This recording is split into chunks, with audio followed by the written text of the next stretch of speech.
নমস্কাৰ, good evening সকলোকে স্বাগতম জনালো। মন্টু ডিফেন্স আসামলৈ এটা বহুতে ভাল খবৰ লৈ আহিছো। এপি হোমগাৰ্ডৰ ফালৰ পৰা পুনৰ নতুনকৈ পদ মুকলি কৰা হৈছে। এই পদত আবেদন কৰিবলৈ হলে আমাৰ অসমৰ প্ৰত্যেকখন ডিষ্ট্ৰিক্টৰ ল'ৰা আৰু ছোৱালীয়ে এই পদৰ কাৰণে আবেদন কৰিব পাৰিব। আবেদন কৰিবলৈ হলে এডুকেশ্যন কোৱালিফিকেশনছ কিমান লাগিব, বয়সৰ সময়সীমা কিমানৰ পৰা কিমানলৈকে দিয়া হৈছে, টোটেল কিমান ভেকেন্সি মুকলি কৰা হৈছে, কেতিয়াৰ পৰা এপ্লাই হ'ব, সকলোবিলাকৰ তথ্য ভিডিঅ'টো যিটো ফুল ইনফৰমেশ্যন সহকাৰে আপোনালোকক জনাবলৈ বিচাৰিছো। সো ভিডিঅ'টো সম্পূৰ্ণৰূপে চাই থাকিব আৰু যদিহে আপোনালোকে আমাৰ চেনেললৈ প্ৰথমবাৰ কাৰণে আহিছে তাহলে চেনেলটো সাবস্ক্ৰাইব কৰি ল'ব। ভিডিঅ'ৰ ডেসক্ৰিপচনত ফুল এডভাৰটাইজমেন্টৰ ডিটেইলছ ভিডিঅ'ৰ ডেসক্ৰিপচনত দিয়া আছে, গৈ পিনে আপোনালোকে নিজেও সকলোবিলাকৰ তথ্য আপোনালোকে চেক কৰিব পাৰিব। এটা ভিডিঅ'টো যিটো সম্পূৰ্ণ তথ্য স্টেপ বাই স্টেপ মই আপোনালোকক জনাম, সো ভিডিঅ'টো শেষলৈকে চাই থাকিব। এইখিনি ভেকেন্সি মুকলি কৰা হৈছে এপিএসসি হোমগাৰ্ড নিউ ৰিক্ৰুটমেন্ট 2026 ৰ বাবে এইখিনি ভেকেন্সি মুকলি কৰা হৈছে। Department name Assam public service কমিশনৰ ফালৰ পৰা এইখিনি ভেকেন্সি মুকলি কৰা হৈছে। এপ্লাই প্ৰসেস অনলাইন মাধ্যমত এই পদৰ কাৰণে আবেদন কৰিব লাগিব। এপ্লাই লাষ্ট ডেট হৈছে 7 জুন 2026। 7 জুনলৈকে এই পদৰ কাৰণে আবেদন কৰিব পাৰিব। পোষ্ট নেম জুনিয়ৰ গাৰ্ড হোমগাৰ্ডৰ কাৰণে এইখিনি ভেকেন্সি মুকলি কৰা হৈছে। জব লোকেশন অল আসামৰ কেণ্ডিডেটে এই পদৰ কাৰণে আবেদন কৰিব পাৰিব। Job location আসামতে। স্যালাৰি 97,000 লৈকে আপোনালোকে স্যালাৰি পাব।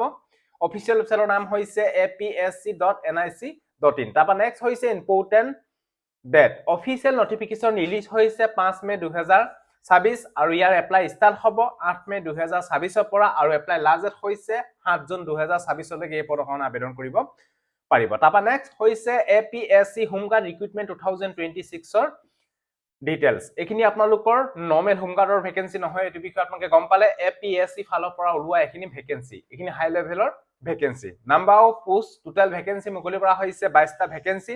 পে স্কেল 22 পৰা 22,000 ৰ পৰা 97,000 লৈকে আপোনালোকে স্যালাৰি পাব। Grade pay 11,800। তাৰপা নেক্সট হৈছে এপিএসসি হোমগাৰ্ড ৰিক্ৰুটমেন্ট 2026 ৰ এজ লিমিট। এপ্লাই কৰিবলৈ হলে আপোনালোকৰ বয়সৰ সময়সীমা মিনিমাম এজ 21 বছৰ হ'ব লাগিব, মেক্সিমাম এজ 38 বছৰলৈকে আপোনালোকে এই পদৰ কাৰণে আবেদন কৰিব পাৰিব। লগতে এজ ইলেকশ্যন দিয়া হৈছে এসসি এসটি সকলৰ কাৰণে 5 বছৰ আৰু ওবিসি এমওবিসি বিলাকৰ কাৰণে দিয়া হৈছে 3 বছৰ এজ ইলেকশ্যন। তাৰপা নেক্সট হৈছে এডুকেশ্যন কোৱালিফিকেশন।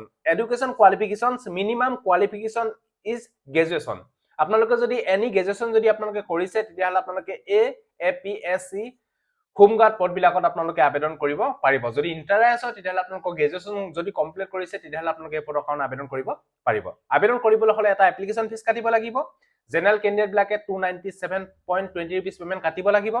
ওবিসি এমওবিসি বিলাকে 197.20 rupees পেমেন্ট কাটিব লাগিব আৰু এসসি এসটি বিপিএল বা পিডব্লিউবিডি বিলাকে 47.20 rupees পেমেন্ট কাটিব লাগিব অনলাইন মাধ্যমত। তাৰপা নেক্সট হৈছে এপিএসসি হোমগাৰ্ড ৰিক্ৰুটমেন্ট 2026 ৰ সিলেকশন প্ৰসেস। এই পদবিলাকত ফাৰ্স্ট টাইম হ'ব ৰিটেন এক্সামিনেশন। তাৰপা আপোনালোকৰ ফিজিক্যাল ষ্টেণ্ডাৰ্ড টেষ্ট পিএসটি হ'ব। তাৰপা ফিজিক্যাল ডিফিচিয়েন্সি টেষ্ট পিইটি অনুষ্ঠিত হ'ব। তাৰপা মেডিকেল এক্সামিনেশন টেষ্ট অনুষ্ঠিত হ'ব আৰু একেবাৰে শেষত আপোনালোকৰ ইন্টাৰভিউ অনুষ্ঠিত হ'ব। তাৰপা নেক্সট হৈছে ফিজিক্যাল ষ্টেণ্ডাৰ্ড টেষ্টত। ফিজিক্যাল ষ্টেণ্ডাৰ্ড টেষ্টত আপোনালোকৰ হাইটটো জেনেৰেল ওবিসি এমওবিসি ল'ৰাসকলৰ কাৰণে 5 ফুট 4 ইঞ্চি হ'ব লাগিব আৰু ছোৱালীসকলৰ কাৰণে 5 ফুট 1 ইঞ্চি হ'লেও হৈ যাব। তাৰপা নেক্সট এসটিপি আৰু এসটি এইচ সকলৰ হাইটটো 5 ফুট 3 ইঞ্চি ল'ৰা হ'ব লাগিব আৰু ছোৱালীসকলৰ 5 ফুট হ'লে হৈ যাব। তাৰপা নেক্সট হৈছে চেষ্টটো। জেনেৰেল ওবিসি এমওবিসি এসসি আৰু এসটিপি নৰ্মেল 80 হ'ব লাগিব, লগতে ফুলাই মিলি 85 হ'ব লাগিব। এসটি এইচ সকলৰ কাৰণে ৰিলেক্সেশন দিয়া হৈছে 78 নৰ্মেল হ'ব লাগিব বডিটো, লগতে আপোনালোকৰ 5 সেন্টিমিটাৰ ফুলাই পিনে 83 হ'ব লাগিব। তাৰপা নেক্সট হৈছে ফিজিক্যাল ডিফিচিয়েন্সি টেষ্ট পিইটি। পিইটিত আপোনালোকৰ 100 মিটাৰ ৰানিং কৰিব লাগিব ল'ৰাসকলৰ। টাইমিং দিয়া হ'ব 16 ছেকেণ্ড আৰু ছোৱালীসকলৰ 18 ছেকেণ্ড দিয়া হ'ব 100 মিটাৰ। 800 মিটাৰ ৰানিং কৰিব লাগিব ল'ৰাসকলৰ কাৰণে। টাইম দিয়া হ'ব 3 মিনিট 45 ছেকেণ্ড আৰু ছোৱালীসকলৰ কাৰণে দিয়া হ'ব 4 মিনিট 45 ছেকেণ্ড। আৰু লং জাম্প মাৰিব লাগিব 3.5 মিটাৰ ল'ৰাসকলে আৰু ছোৱালীসকলে 3 মিটাৰ মাৰিলে হৈ যাব, 3বাৰ চান্স দিয়া হ'ব। এই বিষয়ে আপোনালোকে গম পালে। How to apply. যদি সেই পদবিলাকৰ প্ৰতি ইন্টাৰেষ্ট হয়, যদি আপোনালোকে এপ্লাই কৰিম বুলি ভাবিছে, যদি আপোনালোকৰ এডুকেশ্যন কোৱালিফিকেশন মিলে, তেতিয়াহলে আপোনালোকে 8 মে পৰা এই পদৰ কাৰণে আবেদন কৰিব পাৰিব। ইয়াতে ফুল অফিচিয়েল এডভাৰটাইজমেন্টৰ ডিটেইলছ দিয়া আছে। ইয়াতে ক্লিক কৰি আপোনালোকে ফুল অফিচিয়েল এডভাৰটাইজমেন্টখন আপোনালোকে চেক কৰিব পাৰিব। এই বিষয়ে আপোনালোকে গম পালে। এপিএসসি হোমগাৰ্ড ৰিক্ৰুটমেন্টৰ ফালৰ পৰা যিখিনি পদ মুকলি কৰা হৈছে, পদবিলাকৰ তথ্য ষ্টেপ বাই ষ্টেপ মই আপোনালোকক এই ভিডিঅ'টো যেতিয়া জনালো। যদি ভিডিঅ'টো ভাল পালে সকলো কেণ্ডিডেটক যাতে আপোনালোকে ভিডিঅ'টো শ্বেয়াৰ কৰি যাতে সকলোৱে গম পাওক। সজিলে বাই, জয় হিন্দ, বন্দে মাতৰম, জয় অসম, ধন্যবাদ।